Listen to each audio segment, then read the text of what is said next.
Tafsir Al-Azhar Quran Surat Al-Maidah ayat 93 bagian ke-7. Pokok berpikir. Kalau kedua pengalaman dan kenyataan ini kita perbandingkan, akan jelaslah suatu pokok pemikiran yang tetap dalam memikirkan keseluruhan permasalahan, bukan soal alkohol saja, melainkan juga menyangkut pada sekalian masalah yang berkenaan dengan undang-undang dan moral. Pertama, perbedaannya sangat prinsipil atau asasi di antara syariat Islam dengan undang-undang buatan manusia dalam mengatur ketentraman hidup manusia. Undang-undang pemerintahan sangat tergantung dengan pendapat umum manusia. Ia selalu terpaksa diujikan pada pendapat umum itu, baik golongan terbatas maupun golongan terbanyak, baik pada keseluruhannya maupun pada pokok-pokoknya. Dan pendapat umum itu, baik orang terbatas maupun orang terbanyak, selalu dipengaruhi oleh emosi atau pertentangan-pertentangan atau sebab-sebab dan pengaruh dari luar dan dalil ilmu pengetahuan dan dalil akal yang bisa selalu berubah sehingga tidak dapat dijamin kebenarannya pada setiap waktu. Pengaruh-pengaruh itu dengan sendirinya dapat pula mempengaruhi lalu mengubah jalan pikiran atau pendapat. Lantaran perubahan-perubahan itu dengan sendirinya pula bisa berubah pendirian atau penilaian atas yang baik dan yang buruk, yang benar dengan yang salah, yang dibolehkan dan yang dilarang, yang haram dengan yang halal. Keguncangan-keguncangan penilaian itulah yang menyebabkan undang-undang itu bisa dipaksakan berputar penafsirannya menurut perputaran yang memegang kendali hukum. Oleh sebab itu, bolehlah dipastikan bahwa undang-undang ini tidak bisa menjadi alat ampuh yang tetap tak berubah untuk mengemudikan akhlak dan kemasyarakatan.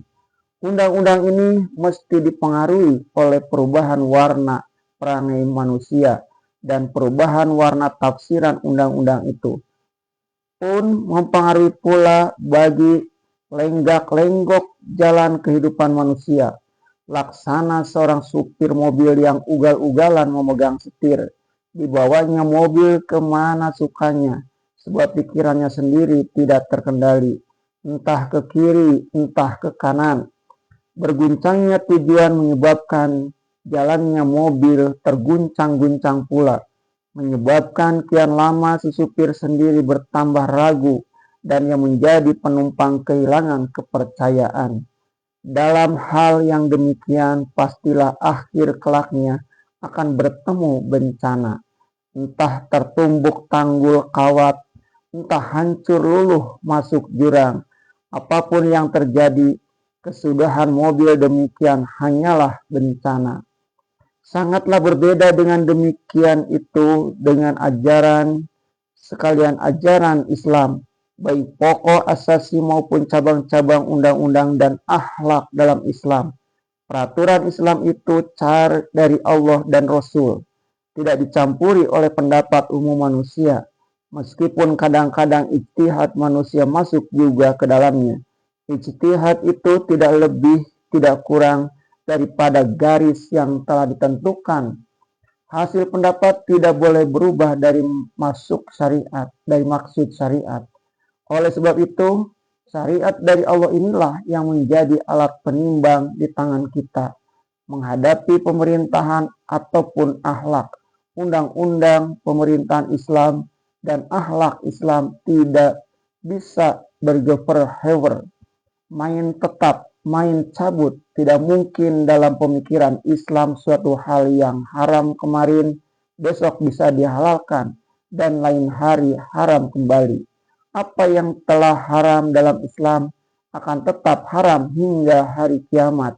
Bahtera kita ini dipimpin oleh Nahkoda Maha Agung dan kita pun sangat percaya bahwa kita akan dibawa ke tempat yang bahagia dan perjalanan tidaklah akan berguncang sebentar ke kiri, sebentar ke kanan. Yusabbitullahu alladhina amanu bil qawli sabiti fil hayati dunya wa fil akhirati wa yudhillullahu zalimina wa yaf'alullahu ma yasha'u. Allah memberikan keteguhan kepada orang yang beriman dengan kata yang tidak berubah-ubah dalam hidup di atas dunia dan akhirat. Dan Allah akan menyesatkan orang yang aniaya. Dan Allah berbuat apa yang Dia kehendaki. Kedua dan sangat penting diperhatikan yaitu bahwa penguasa dunia ini bila hendak meletakkan dasar dari satu undang-undang dan berusaha memperbaiki masyarakat, akhlak dan kemajuan di dalam menghadapi segala soal memerlukan kerelaan orang banyak sebelum dia melangsungkan maksud menanfiskan undang-undang. Oleh sebab itu berjalannya segala undang-undang sangat bergantung pada kerelaan orang banyak. Kalau orang banyak tidak menerima, undang-undang tidak jalan dan akhirnya dicabut kembali. Hal begini tidak terjadi di Amerika saja, tetapi dialami oleh seluruh dunia. Inilah bukti bahwa segala undang-undang ciptaan manusia ini mandul, tidak dapat memberikan hasil untuk memperbaiki akhlak, mental, dan moral. Sebab masyarakat yang akan diatur itu sendiri, yang tidak mau diatur dan yang merusak itu sendiri tidak senang akan perbaikan. Kepada mereka yang semacam inilah tergantung satu undang-undang akan lancar, gagal, atau akan dicabut.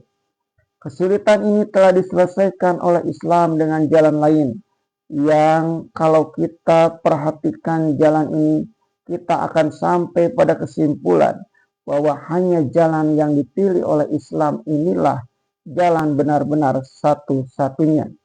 Sebelum orang masuk dalam soal tamadun, kemajuan, masyarakat, dan mental, dan sebelum orang dituntut supaya mematuhi undang-undang, terlebih dahulu hendaklah orang diajak supaya beriman kepada Allah, kitabnya, dan Rasulnya.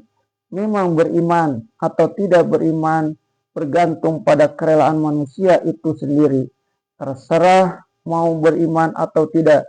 Namun bila manusia itu telah beriman kepada Allah, kitab dan Rasul, segala hal yang bersangkut dengan rela atau tidak rela dengan sendirinya telah selesai. Dengan mengaku iman, artinya mengaku patuh melaksanakan perintah Allah dan Rasul, dan patuh pula menghentikan yang dilarang. Kalau pokok iman ini telah dipegang, maka sekalian undang-undang syara berlaku dengan sendirinya. Dan soal suka atau tidak suka, rela atau tidak rela, dalam soal pokok atau soal ranting tidak ada lagi.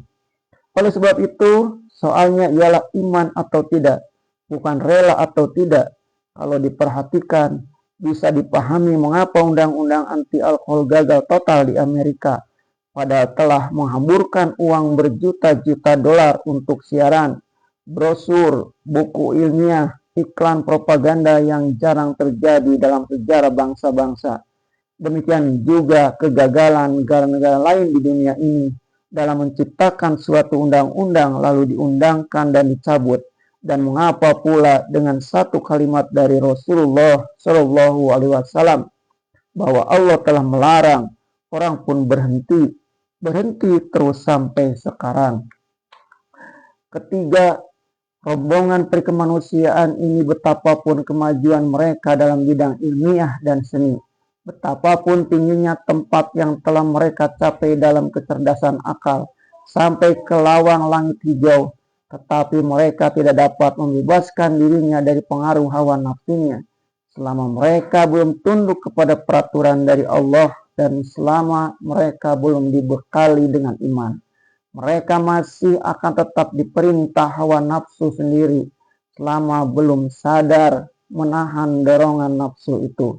Walaupun ilmu pengetahuannya yang tinggi telah mengatakan bahwa apa yang ditempuhnya itu berbahaya, dan bahaya itu telah sejelas cahaya matahari, Berkali-kali ilmu pengetahuan itu telah membuktikan bahaya dan bencana yang mengancam dan mereka tahu